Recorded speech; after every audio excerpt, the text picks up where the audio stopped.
You are listening to Inspired Caring, episode number 93.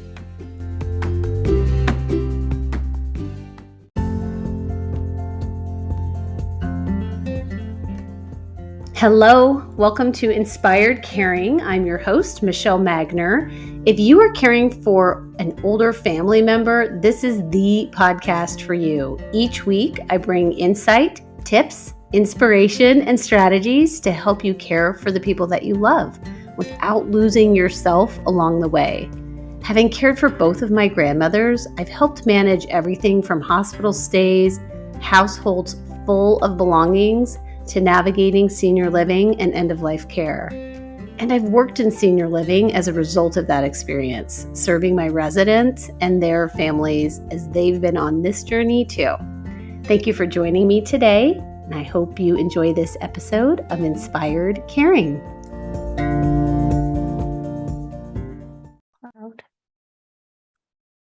Well, hello, Barb Hannon. Hello, Michelle Magner.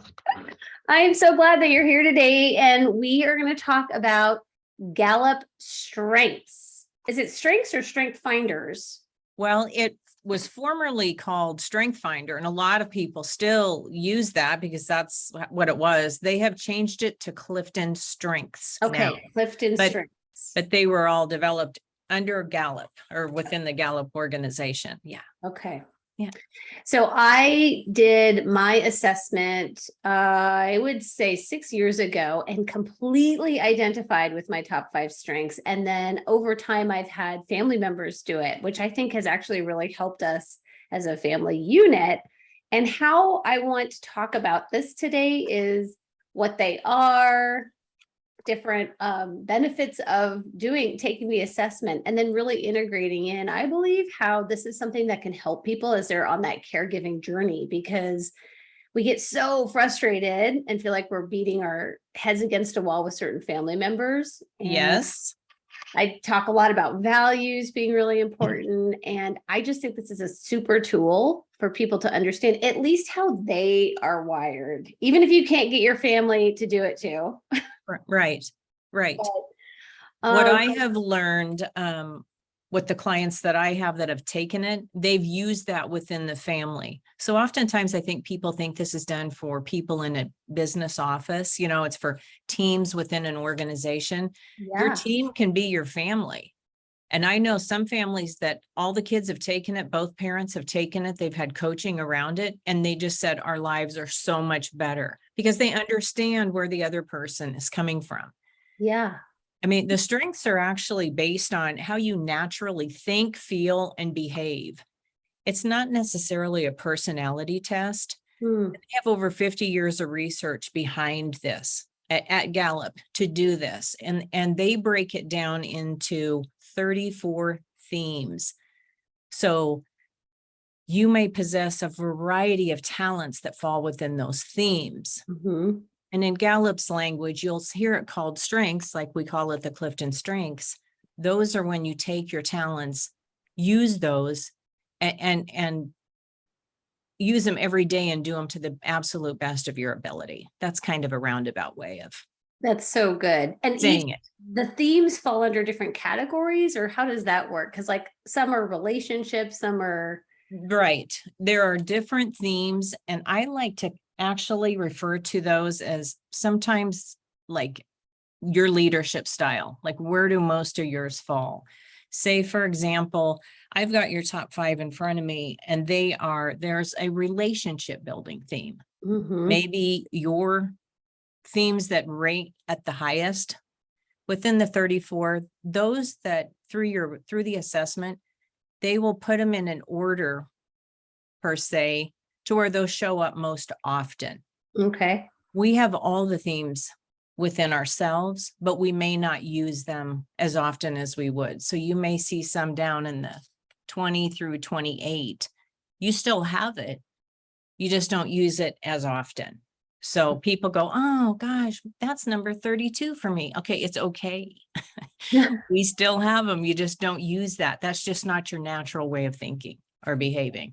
So you can still access a different theme if you like one of the other ones better. Well, if you like it better, But me as a coach, what I try to point out is, let's look at that theme that may be lower on your list. And how can that show up or present itself in one of your themes that's up higher? I always like to think of it as having maybe a cousin or a relative that's up higher on the list. Okay. So for example, can I use you for an example? Yeah, go ahead. So mine are, what were they in order? This is what I have for you: individualization, communication, yes, arranger, yeah, maximizer, yes, and positivity. that's it.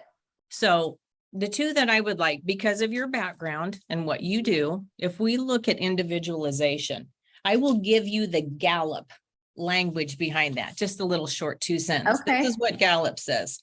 People exceptionally talented in the individualization theme are intrigued with the unique qualities of each person. They have a gift for figuring out how different people can work together productively. Okay. Ooh. Right. Isn't that powerful? Yeah. I love that, right? Yeah. And your second one is communication. Communication, somebody high with communication generally find it easy to put their thoughts into words. They're good conversationalists and presenters. So say, for example, you have worked with the senior population for a long, long time. Right. Correct? Yep. And families and. So if you can identify the individual things within each person and then be able to communicate those back to them, that to me is like acknowledging them. You really see them for who they are. You don't just lump them in and say, oh, they're in their 80s, that's just how they are. No, you see those, each person as an individual. That's absolutely true. And you can figure out how could they work together. Maybe it's the staff at a retirement home. Maybe it's your family. What if you had your family's strengths and you could say, you know what, this is how we're going to work together. So when you have one of those questions like, hey, let's think about a vacation this next summer. Do you guys have any ideas? Well, one person may be hesitant, not ready to share because they may have a strength where they need to think about it for a little bit, or a talent theme that's up high, but somebody else can just rattle it off. Yeah, Grand Canyon, and okay. And then you think, gosh, he just can't make a decision to save his life. And like, no, there's no comparison. Themes are neutral. There's no, one is not better than the other. It's themes are neutral. Themes are neutral. Okay. Right. Does that make sense to you? Yeah, that totally makes sense to me. Okay. So for a family that is on this journey, they would go out to the internet, and what would they look for to figure out how to take this assessment? They can go to gallup.com. Okay. And they can look at the resources that are available to them, and they will see the Clifton Strengths. They can either choose to find out their full 34, all of their 34 themes, or they can choose their top 5. Okay. I think about when I was caregiving for my parents, and I have 2 siblings, I wished I would have known what theirs are, because I was showing up just like I've always showed up, but that doesn't necessarily mean my siblings liked that. But if they would have understood that I was in my element, it came natural to me. So that's what I did. Right. Our situation would have been a lot different, I think. And vice versa. If I would have known what theirs were, I would know that it might take my sister a little bit more time, give her time to think about something so she could come back with a decision that felt good to her, rather than, well, what do you want to do with, mom and dad's blah? Well, right. I mean, I think about emptying the house or getting rid of belongings, or trying to make decisions about any kind of arrangements, or And the other thing I realized during that time was we each had a different relationship with our parents. Mine was very different than the one my 2 sisters had with both of my parents. Yes. So that may not be a strength, but I tried to see that through their eyes and to know what was really important for them with their connection. Again, not good or bad, right or wrong. Mom and dad didn't have favorites, but some of us girls, I think, were easier than the others. And we all know that. We know that. and it's okay. Yeah. That maybe someone is more of an energetic match to a parent, or maybe the Clifton Strengths dovetail, or there's something about the strengths that maybe a parent can relate to more closely. Right. We tried, my younger sister and I have tried to guess what would our parents have been. Both my parents are deceased, but one of them is achiever. And that is, they have a theme. Their theme is they work hard and they possess a great deal of stamina. And they take immense satisfaction in being busy and productive. Okay. Before my sister ever took it, I knew that had to have been in her top 5. I knew it had to, because she is busy all the time. Well, sure enough, it's her number 1. Oh my gosh. So that made sense to me. But when Gallup talks about it being a weakness instead of a strength, to me, it's almost like when you take it too far. She is busy all the time. So if everybody else isn't busy, she thinks something's wrong with them. And it's like, no, we achieve in our own way, just not in the way you do. For her to just sit down and have a cup of coffee and just visit, it's really challenging for her. She can be in the kitchen visiting, but she's emptying the dishwasher, making brownies, whatever it may be, right? Right. So when I pointed that out to her, she was like, okay. I said, I am not dogging you. I'm just saying, this is how that shows up for you. Right. Well, then she was fascinated. Then she wanted to know what her kids were. And she said, this just makes so much sense now.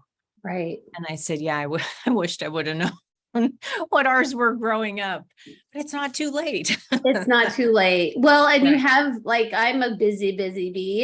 And so people are constantly like, sit down, just sit down. And I think they feel like it's a character flaw of theirs that they aren't more active in movement or around the house, or they feel like it's a character flaw of mine that I do. And what I'm hearing is that we can take this assessment and have this tool just to identify and be aware. Right. Without it being all slathered in judgment.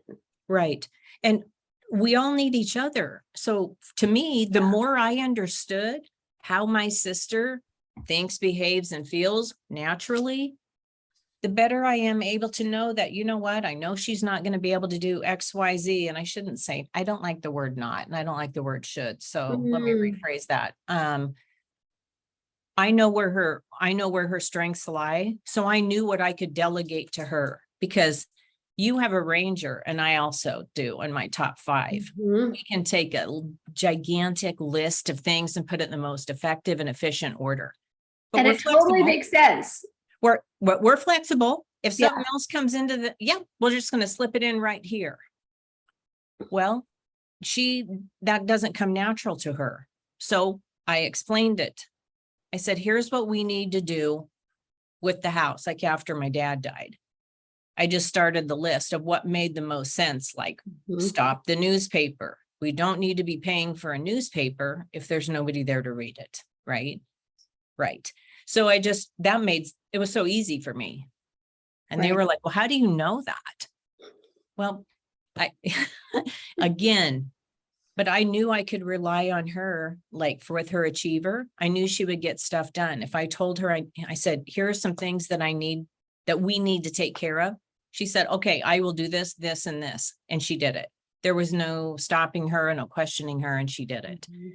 So, I just think back and think, gosh, this would have been so much easier.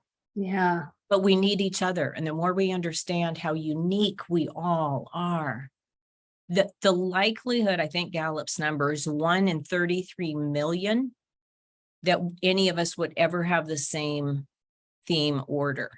Okay, so my order, I'm 1 in 33 million. Correct. Wow. Right. So there's like 10 of us in the country. If we have 300 million people in the country, there's like 9 or 10 of us that maybe have that. Similar. Similar. Wow. Yes. Yes. Yeah, that's pretty unique. I know. And that's why I think embrace that. We don't have to be the same. We don't want to all be the same. But if we understand where our strengths lie, our talent themes, and then to use those each day and understand what other people's are to be able to work together. Yeah. To me, it sounds like a win-win. For sure. Right. Can you, so we talked about a lot of mine are in that relationship category. What are the other 3 category, or is that what you call them, a category? A theme. Actually, Gallup calls them the theme. So for example, executing themes help people make things happen. Okay. Influencing themes help you take charge, speak up, and make sure others are heard. So say, for example, if you have talents that fall within the influencing theme, you may be leading a meeting and you know that Bob is not, he's kind of one of those quiet, maybe a thinker. I don't like the word introvert. I don't like to use that. But say Bob's in a meeting and he doesn't usually say much, but when he does, it may be 1 or 2 sentences and it's just boom, so powerful. And that's all the words he needs. Unlike me, who I'm like, la, la, la. You know enough to tap into Bob when you sense that he's ready to say it. You want to make sure everybody's heard. That's under the influencing. And then executing, it's like, let's just get stuff done. Okay. Let's snap our fingers and keep moving. Relationship building themes help you build strong relationships and hold a team together.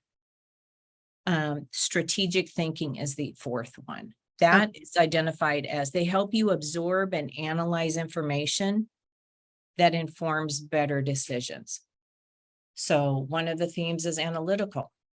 That person can help you see, I say the big picture, but they can break it apart and then share that and help you understand, why are we looking at all of these different pieces? Okay.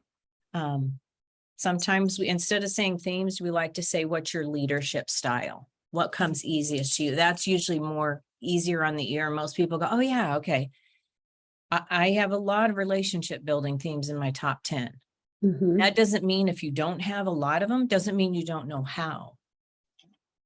Your communication or your relationship building will fall under different ones. They just may be in a different part of your list in your order. Does that make sense to you? It does make sense. Okay. So it sounds like I can have higher levels of themes under the relationship theme, but I may also have some strategy or strategic. Correct. Or influencer under the, I'm getting confused on themes and themes. Right. I know it's hard. So that's sometimes I like, that's why I like to say like a spreadsheet. Your leadership style. Okay, Michelle, if we can use you again, I'll go back to your list because I'm guessing a lot of your listeners know you. Your 3rd one is arranger. And that's where I said you can take a gigantic list and put it into the most effective and efficient order possible to get the, just say it's a to-do list or a task done. You're not afraid of it. It makes sense to you and you can just organize it. People with arranger are good organizers. Okay. Then your 4th one, you have maximizer. You can take any good situation and make it even better. You want to make it the best it can possibly be. Okay. Yes. And then your 5th one is positivity. You see, okay, here's what's going on. We're just going to make it. You're positive. People are drawn to you. You have uplifting. You may be inspiring. So if we look at your top 5 altogether, what you are doing as a business or as an entrepreneur or as a friend or a mom, I can recognize all of those where it makes sense. So for example, with your maximizer, yes, you're going to be using your communication to talk to people and share and maybe influence them to say, okay, this is what we've got. Have you guys thought about maybe we could do it this way and make it even better? That's going to be you. Yeah. And I will, go ahead. No, go ahead. Well, I will say about the maximizer, I am self-aware of that. But what it also, I realize is that sometimes I don't stop and celebrate something because in my mind, and it's not like I'm slamming myself, but in my mind, I'm like, okay, that was really good, but how can we make it better for next time? And I think that sometimes you just are, I am constantly focused on what's next. Right. Instead of what I have just accomplished. I was Right. telling someone we had won an award for my building, and I was being congratulated on it by someone at home office. And I'm like, well, that's very exciting. I'm very excited about it. And there was an expiration date on it, right? Like if you win an award in 2022, it expired. So now I'm like, okay, well, what's happening for 2023? So I do think that's just something for me to be aware of with that theme. And I think that within the dynamics of a family, if you have that person in your family where one person is celebrating like, wow, we really got that thing accomplished or done, or the move was made or whatever it is. And then you have another person who's like, yeah, and it could have gone a little more smoothly, you Right. get mad, like, what? Right. Can't we just celebrate it? Right. But it's just Right. how we're wired. We're not Right. trying to be a Debbie Downer. We're just trying to think of like, what did I learn and how can I be better? Right. It's a perfect example. Gallup likes to refer to it as a blind spot, where we Okay. think, okay, these are all well and good. But I think if we take it too far, and that may not be the right language, but that's what makes sense for me. Mhm. Like for you to know that, you know what, this project was great. Celebrate that. Stop for a second. There is no such thing as perfect. But if you want to add some ideas for next time, you know what? This next podcast, I think I'm just going to add I don't know, something. I added lights. I have There- lights now. Correct. Right. Because it's here in Omaha today, it's rainy and overcast. Right. And maybe something as simple as that. Yeah. These aren't designed to dog yourself and be like, oh my gosh, I didn't do that. But it's a great recognition.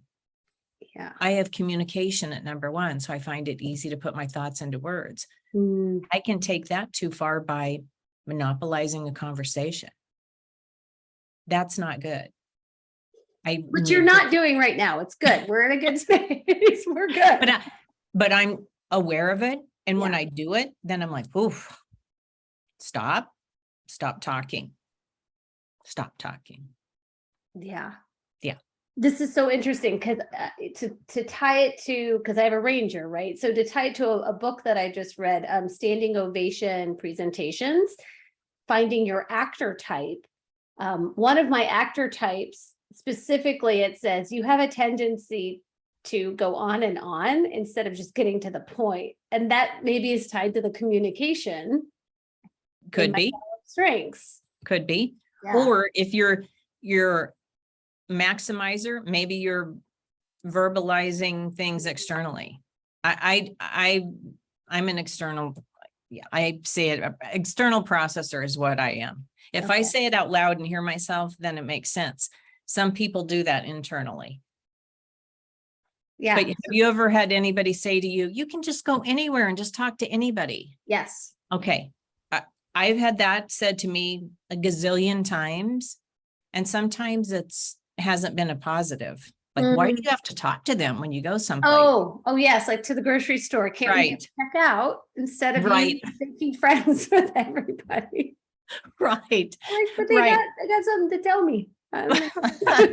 Right. But that's just our natural way of doing things. Yeah. But we can still catch ourselves.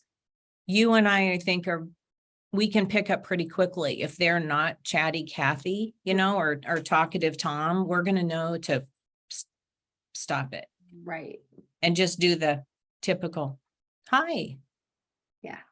How's your day? Or not even that. Right. Thank you so much. Mm-hmm. And then walk away. Sometimes I have like the proverbial duct tape over my mouth in my mind where people can't see it, but I know it's there. Mm-hmm. Yeah. Yeah. Well, it sounds like there's two things are coming up for me. One is just knowing yourself. So you know how you operate in the world. And then the other thing, the word judgment just keeps coming up, where I think people can be pretty hard on themselves. if they don't have what they perceive as desirable themes that they Correct. can see other people clearly have. And then that causes frustration and conflict. Right. And especially when we, again, are on this caregiving journey where if you don't, I don't know, if you see that your sibling is better at something and that's frustrating you, instead of just acknowledging and I don't Right. know, where am I going with this, Right. Barb? Well, I think another thing that the strengths helps me anyway is it provides a language. It's a common language. So when other folks, when you know what your strengths are and maybe what the strengths are of your family members or coworkers, maybe your parents, maybe you can kind of guess what they are. Knowing how you talk to your mom may be different than how you speak with your dad. But again, when you can acknowledge those in each other, and if you know somebody is really good at something, I would ask them, how do you feel about, is that something that you could take on? Divide up those caregiving things. It's not, and I don't even necessarily like to say better, but it comes easier for you to be able to communicate what you're talking about, right? Yeah. That doesn't mean the other person doesn't know.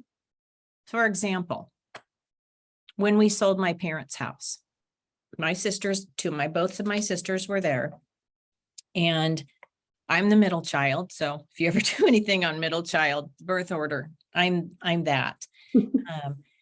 The people that were interested in purchasing the home we could see them coming up the street. So all of a sudden, my older sister says, "You do the talking because that's what you're good at." And I thought, okay, because I was going to leave it to her, right? Because she was the oldest, power of attorney. So here I am thinking, okay, I'm a believer. So I just said, please, God, give me the words that I need to get through this conversation. And it went really well. We love the people that bought my parents' home. And, we all stood in the living room just crying. We're happy and kind of sad at the same time, right? But that's something I just knew what it came easier for me. I knew what to say. So they asked me to do it. And they weren't annoyed with you. Not in that particular. There were other times along the way. Okay, for example, I got up and spoke at my dad's memorial service. My older sister said there's no way I could do that. My younger sister said, I'm not doing that. So I asked them, would it be okay if I did? And they said, sure. Yeah. Wow. I didn't have any notes. I just walked up there and just spoke from my heart. Yeah. And it was easy. And to me, it was easy. What is one of the number one fears of people is public speaking or speaking in front of people. Yes. But that doesn't make me better than anybody. Because there are other communication, those relationship building themes that are up high. Like maybe it's relator. That person can connect usually with a strong, small group of people. They can still relate. It just may not be up in front of people.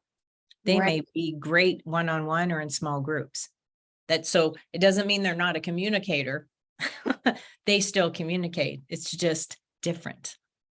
So I'm sorry. Go ahead. So under the top themes of relationship, can you just hit them for me? Executing, which is where you're helping make things happen. Okay. Strategic is you help people absorb and analyze the information. Okay. To make better decisions. And then influencing. So you helps you take charge, speak up, and make sure others are heard. So what are some of the themes underneath of the other categories that and how would people be showing up? So futuristic, I'm not sure where that one falls. Okay. Futuristic is, I should be able to tell you this off the top of my head, but for our listeners, I will tell you the little short language that Gallup gives for futuristic.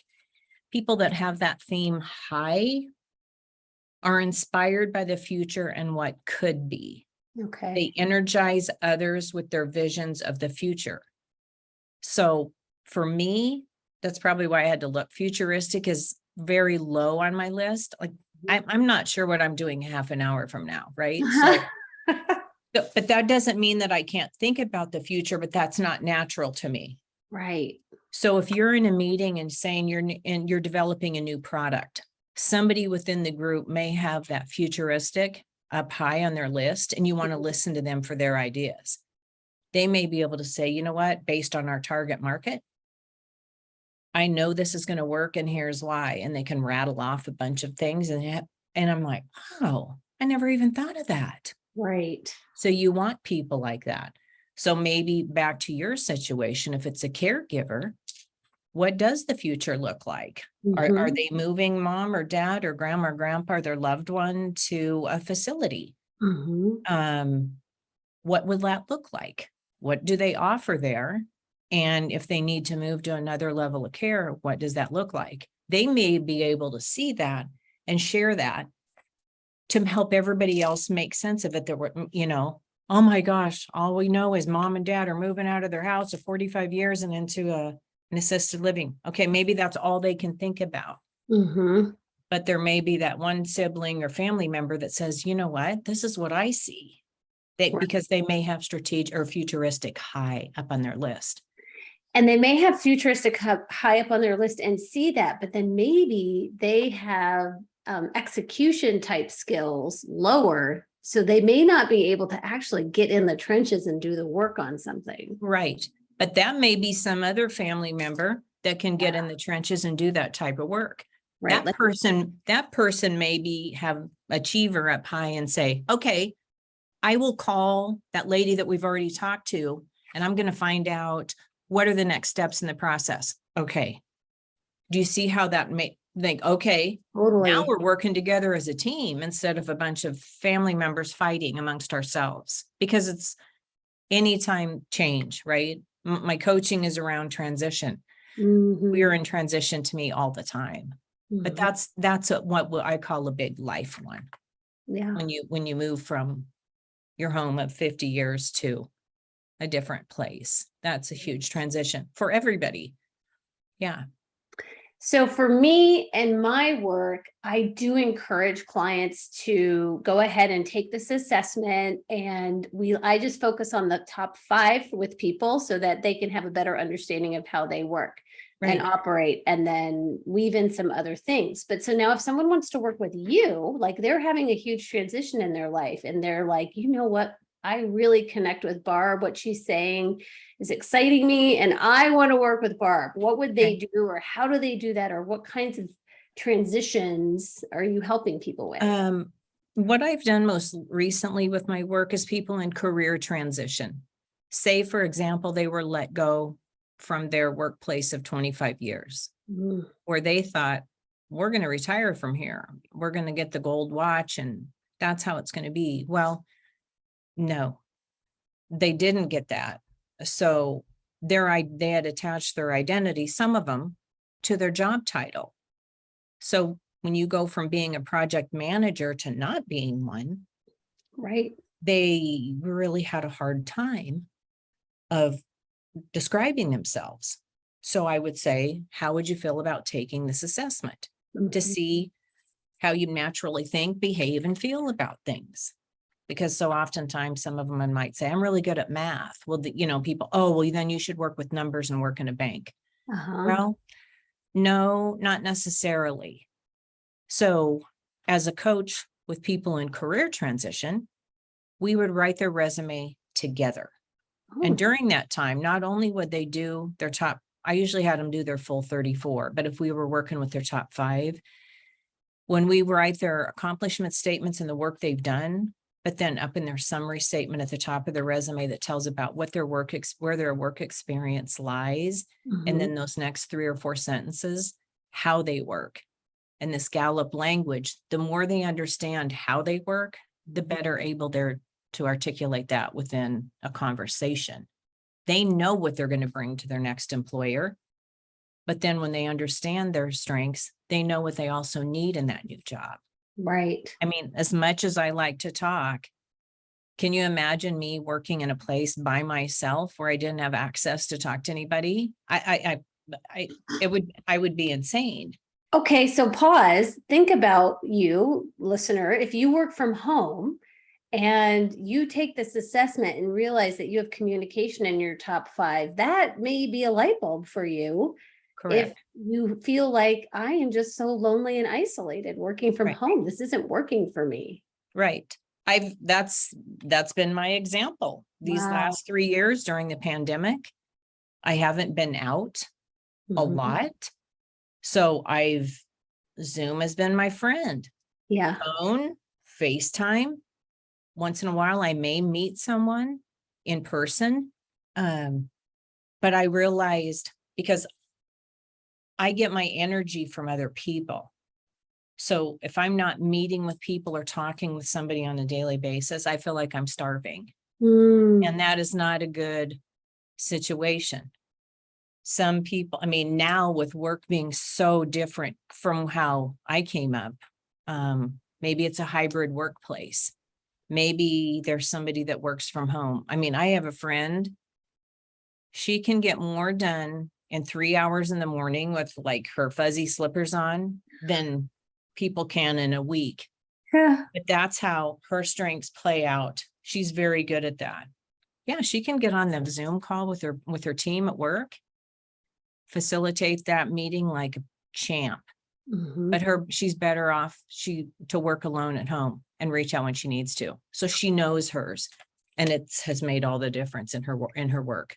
Well, and okay, so what just came up for me is if you are struggling on really anything in life, transition or the caregiving role or in your marriage or anything really. So you take this assessment, now you know your top 5, you have a general awareness. It can just bring so much clarity, I think, and relief and peace of mind. So Right. I think sometimes we get very caught up on whatever's trending for us to focus on, like, well, I'm just going to do paleo. I don't know. I'm throwing Right. stuff out there, right?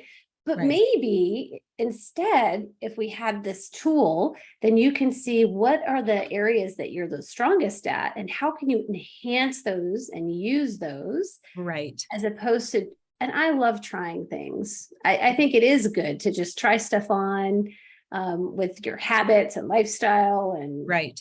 all of that, and focus on how do you enhance what you're good at. Exactly. That's what Gallup, instead of, like, as I said, as I grew up, oh, you've got 5 A's on your report card and 1 B. What do most people focus on? How That do I B. get that B up? Yeah. Instead of, oh my gosh, look at what you've done in Yeah. these other areas. This is fantastic.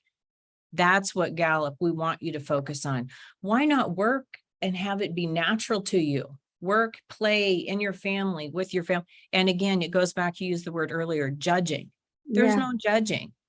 I mean, when you hear somebody say every single time, he always does that. But I always think, what's behind that? What is behind that? My sister had that aha when I shared 2 of her kids' top 5 with her. You would have thought I'd cracked open her head and she just was like, that's why that happens. Right. Yeah. Like if she'll say, what do you guys want for breakfast? 2 of them will rattle something off right off. The other one will always hesitate. And usually they're like, come on, just say something. No, that's not how he does it. He wants a little bit of time to think about it because he's thinking about what does his day include.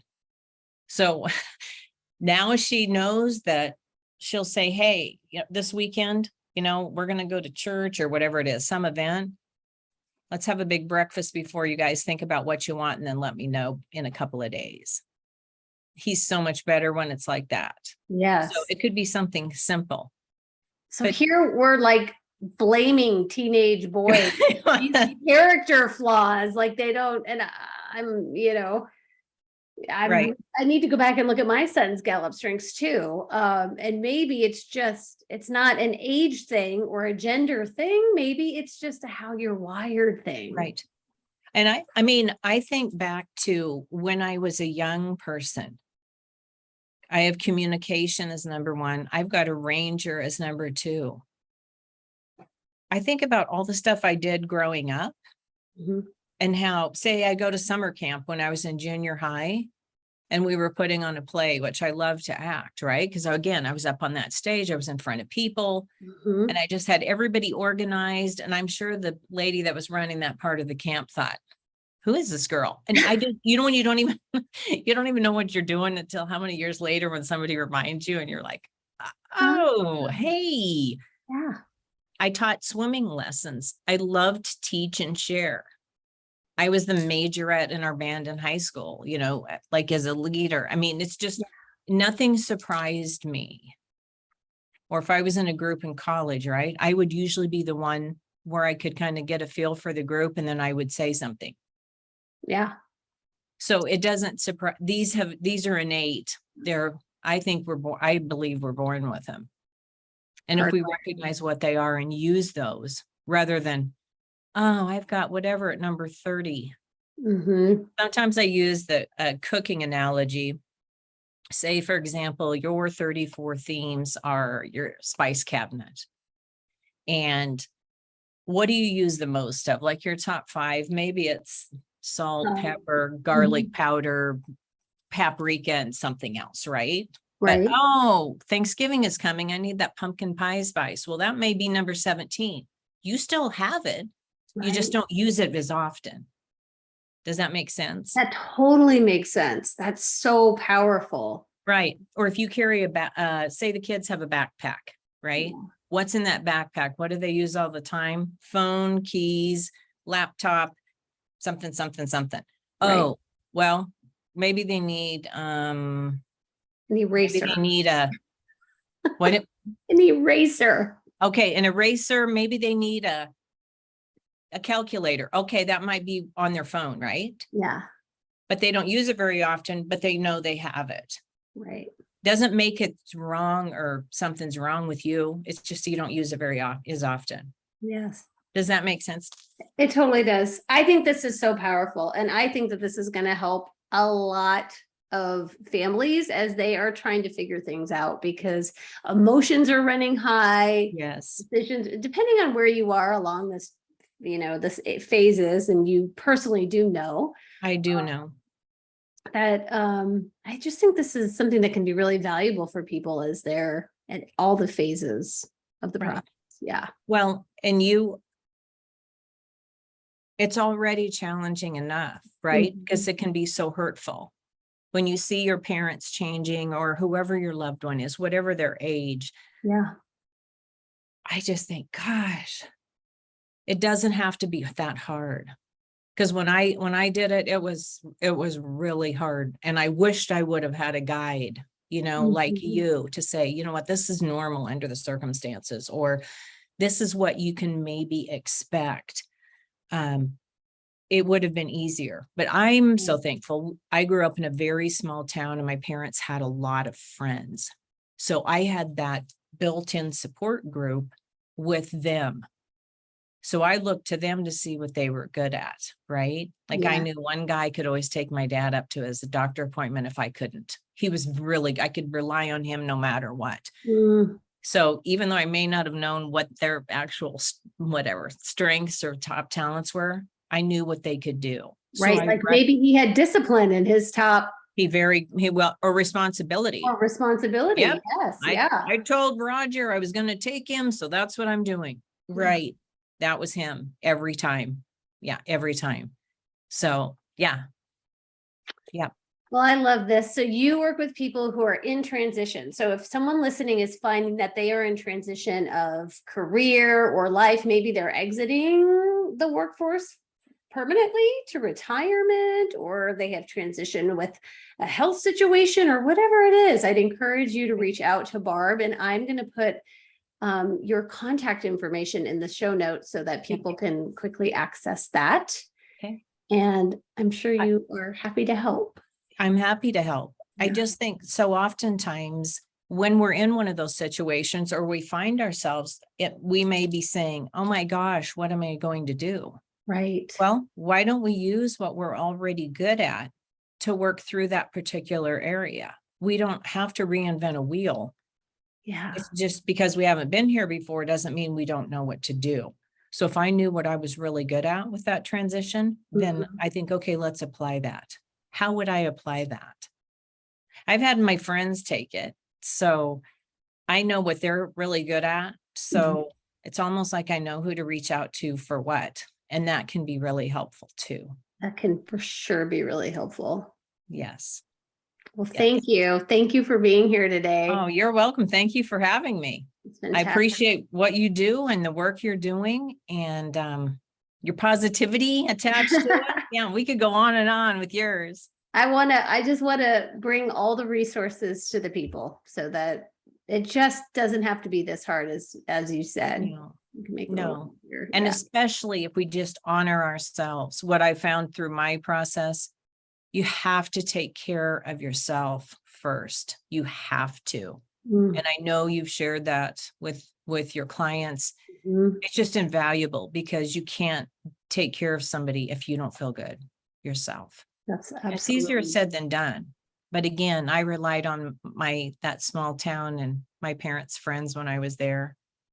They would stop, and one lady, she would always stop and she said, "Oh, honey, I know you're working, getting things cleaned up." She brought me a sandwich, her homemade pickles, and like a piece of pie. And I was just, thank you. You know, I'm sitting on the front step crying my eyes out, Yeah. even though it was good. But I mean, I really, you learn to recognize, it was a big positive shot in the arm.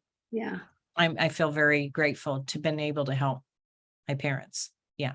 Well, it's And my beautiful. family. Yeah. So, Yeah. yeah. Well, thank you. Thank you, Michelle.